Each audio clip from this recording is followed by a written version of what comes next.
We just got done with the open beta test for Throne and Liberty, and while there were a few negatives, there were also some positives. So today, we're going to talk about what we liked and what we didn't like, as well as giving you a basic overview of what the game has to offer. I'm your host Morgan, and these are our first impressions of Throne and Liberty. We're going to start things off with a basic overview for those who aren't very familiar with the game. Throne and Liberty is a traditional MMO that feels like a mix between BDO, Guild Wars 2, and New World. It's got all the staples you'd expect from a game like this, such as questing, crafting, and dungeons, but that's just the tip of the iceberg, so let's go ahead and break down all these various elements, starting with the questing system. The main story arc is very well composed, and while the story might not be a AAA adventure, it was certainly enough to keep us engaged. Every NPC and cutscene was fully voice acted, which may be a small thing, but we very much appreciated not having to read everything. Additionally, there's also sub-quests that correspond with the main quest line, and as completed, these will check off a quest list board called the Codex, where you can receive various rewards along the way. Aside from the main story and sub-quest, there's also area quests that you can complete for some additional rewards.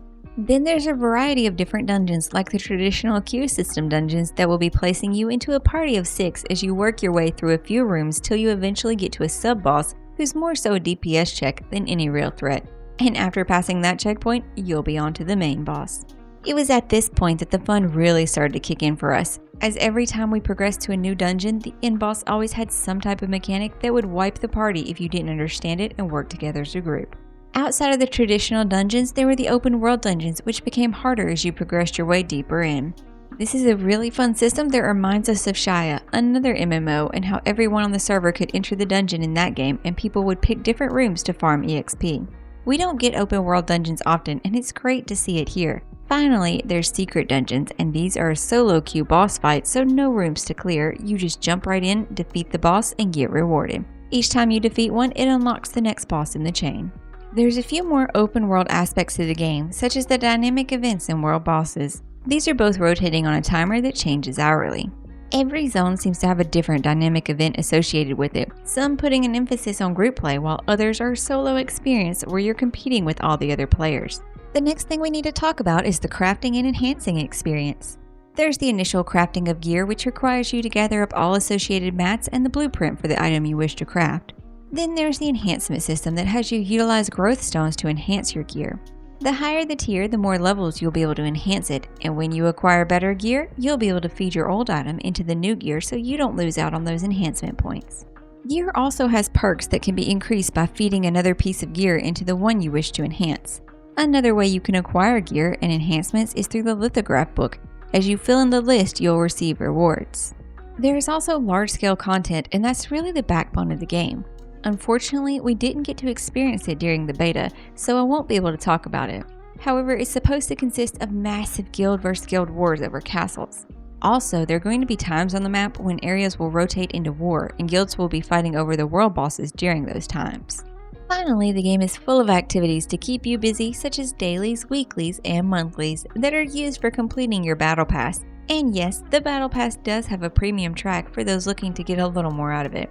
If that wasn't enough reward menus to click through, don't worry, there's also a leveling reward system, which of course has a premium track as well.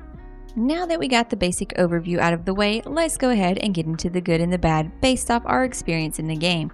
And as usual, we're going to start things off with the good. The combat feels pretty good for the most part, and it's similar to New World in the fact that you can have 2 weapons to swap between. However, swapping here feels more seamless as you have access to your full bar of skills regardless of which weapon you're currently holding. Unlike how in New World, you'd have to manually swap weapons in order to use that other weapon's abilities. If you happen to be someone who enjoys games with tons of story, this game took us around 24 hours to complete the story while watching all the cutscenes, which are all completely voiced, as well as reading through the books and pages scattered throughout the world. Now this is no Horizon or Final Fantasy, but as far as MMOs go, it's not bad. Justice, danger, and the thrill of adventure. That's all I cared about. The visuals in this game remind us a lot of BDO. The open world in the game is beautiful, and even the characters are similar to BDO, not just in looks, but in the way they interact. If you scroll in on your character, they'll look up at the camera, which should feel all too familiar. There's currently a few different regions to explore with their own biome, and the luminescence of the moon on the desert at night is a sight to behold.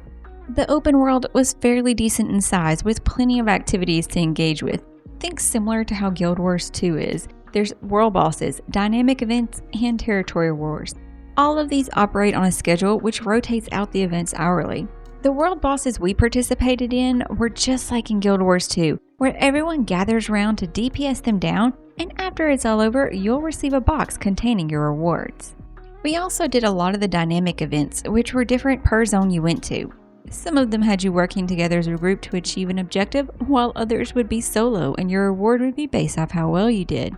Also, the upgrading system doesn't break your gear, which is something we despise that a lot of other Korean MMOs tend to do. Enhancing your gear in this game seems to always succeed, though it is random how much experience you're actually going to receive. For example, sometimes you get a critical enhance, which asks you to perform a long click and will give way more experience to that item.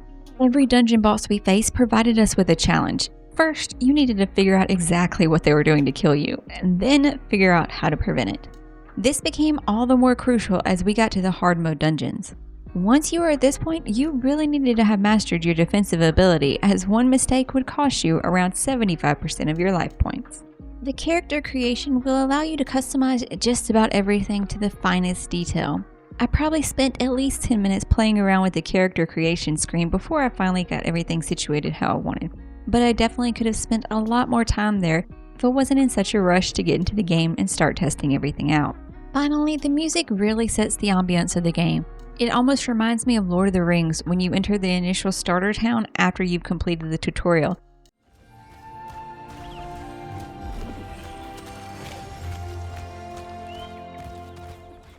It's quite soothing in a good way. That's it for the good, now it's time to get into the bad. One of the areas that really seemed to turn a lot of people off in the early game was the wonky controls. We were able to fix this after simply rebinding almost every key. This in turn drastically changed the feel of the game and made combat much more enjoyable. We also found the tab targeting system to be extremely frustrating, as even while in action combat, the enemy you initially engaged is the enemy you're stuck attacking. Meaning, if another enemy becomes aggroed, you can't just look at them and use an ability while you're still engaged with the first enemy. Instead, you must either tab over to that enemy or click them to change the target. I'm completely fine with this system working like that while in classic mode, but for action combat, it feels extremely dated. Another issue we experienced pretty early on was during cutscenes and talking to NPCs. There were often times when the audio would just cut out, causing you to have to read what the NPC was telling you. Which isn't anything major, but it was slightly inconvenient when they sometimes have a lot to say. The grappling hook is rough to say the least. This is a feature that's meant to help you traverse those hard to reach locations, though more often than not, you're either struggling to lock onto a grappling point, or it might send you flying in the wrong direction. Either way, it's a system that needs to be taken back to the workshop and be completely redone. Sometimes when you're kiting around enemies, you end up losing aggro in a fight, forcing you to have to restart the whole encounter. Most of the time this wasn't an issue, though there were some fights where it became a major aggravation. More often than not, it's occurring in boss rooms if you're trying to move from one side of the room to the other. A major issue we experienced was with the dungeon queue system.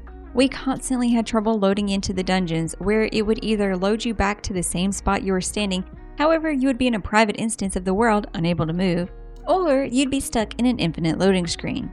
In either case, you'd have to close out the game, and when you would try to log back in, there would be a disconnect message and you'd have to keep trying this process for roughly 5 minutes. Though we're not quite sure, we believe this is because you needed to wait on the game to time out your character. The bosses in the open world rotate to a war state, which means the strongest guilds will have the advantage when it comes to boss farming. And while some people may find this to be a positive, this could also lead to an increase in the power gap between those who are in the top tier guilds and the casual player base.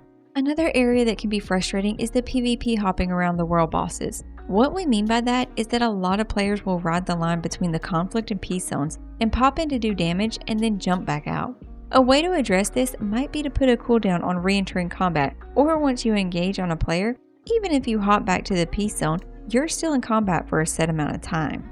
Once you reach max level, there's virtually no solo player content outside of showing up for the random events spread across the maps.